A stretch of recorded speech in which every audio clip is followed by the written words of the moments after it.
everybody. Folks, I'm happy to say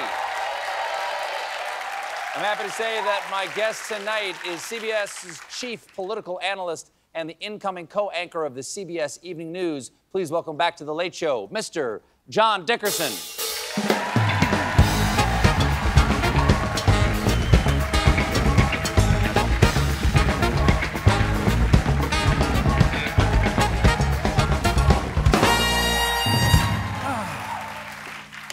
Good to see you again. It's great to see you.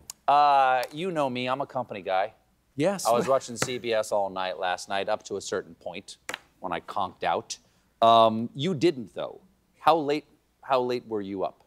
We may still, in fact, be doing the show. It's Are you? But how do you seem so fresh as a daisy? Have you just tipped over into some kind of chemopsychosis? Remember with kids, they would go into that period where you wouldn't put them to sleep, and they'd kind of suddenly get hyper reactive, and then they'd just bouncing off the walls right before they pass out. Yeah. Exactly. We are at that moment. At one point, we were on till 6 in the morning. At one point, Nora O'Donnell, who was running our coverage, got up from the desk, walked over to Anthony Salvanto and Major Garrett, who were doing the Magic Wall of States, and was like, "What's taking so long with these votes from Milwaukee?" We were on all night. You were on all night? Yeah. And then did you do the morning show? Yeah. And then you did another show this afternoon before you came here? Yes. Okay.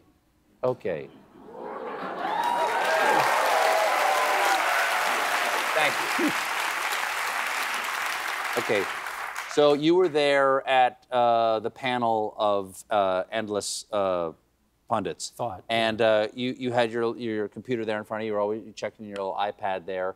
At what point in the night did you get a sense that something sort of unexpectedly momentous was happening? Well, I was in charge of the exit polls. And one thing I learned in the 2004 presidential race, when President John Kerry was elected, was that the first wave of exit polls, which said John Kerry was going to win, are wrong, right? So I came in with real skepticism. I'm looking at the exit polls, and Vice President Harris wasn't doing as well with women as she needed to do. And everybody had written about how she was going to do so well with women after Roe versus Wade was knocked back, and all the other reasons she was going to do well with women. She just wasn't doing well enough with them. And he, the former president, was doing well with all of his groups.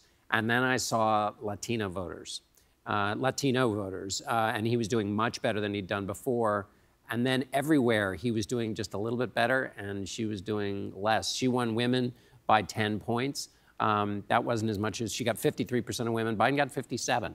And so you could see where she was not performing and where he was slightly overperforming. Were you surprised by this, or did you, or do you not put much stock in those polls ahead of time, or? Well, I've just been so surprised going back to the beginning that I just, back to 1992, because you think it's going to go one way and it goes another way. There's always surprises, and so I thought, now, did I think he was going to run all 7? I thought the polls were so close. I thought he might not, or whoever won might not win all of them.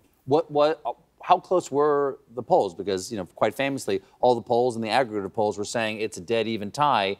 Is that what happened? I think pretty much, and especially if you account for the margin of error. I think the states fell the way roughly the polls said they were gonna fall. And the polls were certainly right about people caring about the economy and voting based on that. And so I think the polls will come out okay on this. And the exit polls, they go through several waves, and all through the night, it was kind of pretty consistent. There weren't any real crazy changes between the two of them. The exit polls, we should note, will get kind of compared to the actual election and turnout and so forth. So they'll get improved even over the next couple of weeks. What about turnout altogether? In 2020, we had an historic turnout. Yeah, I think I think he ended up, well, I think it's less than 2020. I haven't seen the final numbers. I think we're still got counting going on.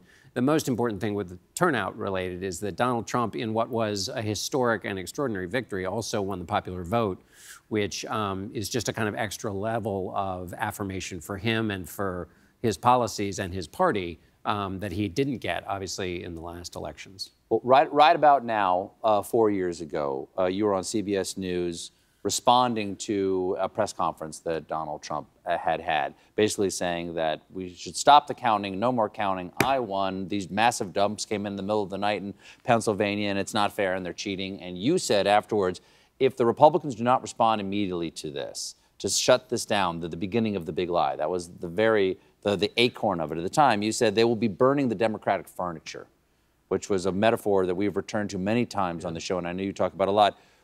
How is the Democratic furniture holding up this time? Well, that was, as you said, on election night in 2020, and then January 6th happened. So there was, literal and figurative Democratic furniture burning. I think the Democratic furniture is in good shape, and I know there are probably a lot of people out there who don't like the outcome. But first, let's think about all of the people who volunteered to make the vote go relatively smoothly. All the early voting, the absentee, all of the work that volunteers did, people who care about their communities and their country, they did, all the secretaries of state. That's an amazing thing. So that went well, and there was none of the violence of the kind that was presaged. And I think Democrats would say, well, that's because Kamala Harris, in her acceptance or in her speech conceding defeat on today, basically conceded defeat, and that's the difference. That's why there was as you said, we have to abide by this and perceive this, but no, this is the reality. That's right, which used to be a throwaway line in concession speeches, which is, or you wouldn't even have to say, we have to abide by the results. So that was obviously an implicit note that the man who had defeated her had lied about losing the last election. But nevertheless, he won fair and square, and the process worked. And so I think that's, for a healthy democracy, that's great. Even though you may not like the outcome, which, by the way, is a part of the healthy democracy. You hate you hate or love the outcome, but it allows for both, and then everybody goes on to fight another day in the organized fashion of fighting that is there. They don't fight outside of that, which is what was so dangerous in 2020 when President Trump lied. I guess the question is, given that Donald Trump, leading up to it, along with his friend Elon Musk, was questioning the validity of this election before it ever happened, saying that it was massive cheating and the police need to respond and we have to do something right now. I assume he's not pursuing any of those avenues now that he's won. No. So democracy's fine as long as Donald Trump won. Democracy would be in tatters if he hadn't. I think that was his game plan. Yeah. I mean, now. So the furniture's still on the pyre. He just didn't throw the match on it. That's true. That's true. We have to take a quick break, but we're right back with more John Dickerson, everybody. Stick around.